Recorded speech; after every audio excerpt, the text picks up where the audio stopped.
Today we're going to take apart an iPhone. I'm going to show you how to take off and replace the screen in 3 minutes.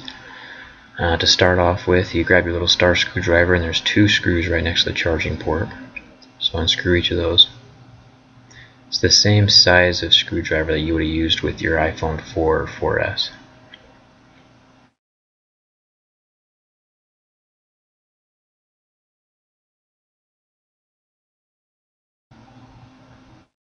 Once those are out, grab a little suction cup. The bigger the suction cup, the better. And then you just have to pry off the bottom of the screen. In hindsight, I probably should use a plastic tool, so keep that in mind.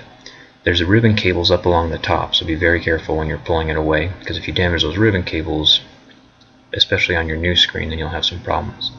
There's 3 little screws right here that you have to take out to unplug the ribbon cables from the phone, and I'll show you those. This little bracket comes right off as soon as you get the 3 screws undone. Doing the iPhone 5 screen is much easier than doing the iPhone 4 or 4S screens. To replace the screen, you have to undo about 30 screws.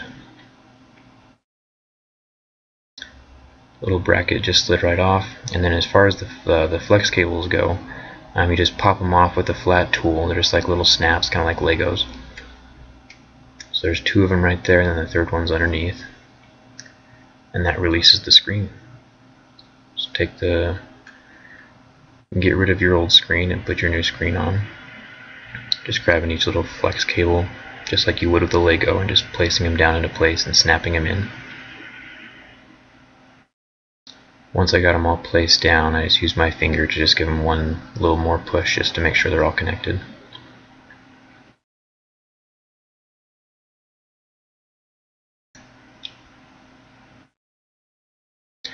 Keep in mind that these screws are also different sizes. The 2 bottom screws are the same size, but the top screw is a little bit longer.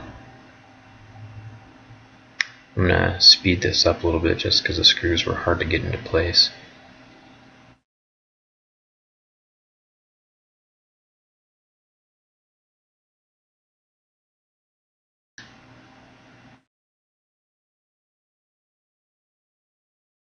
There we go.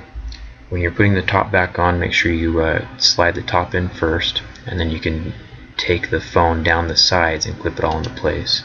After you're done and it's all back in place, you can put the bottom 2 star screws in.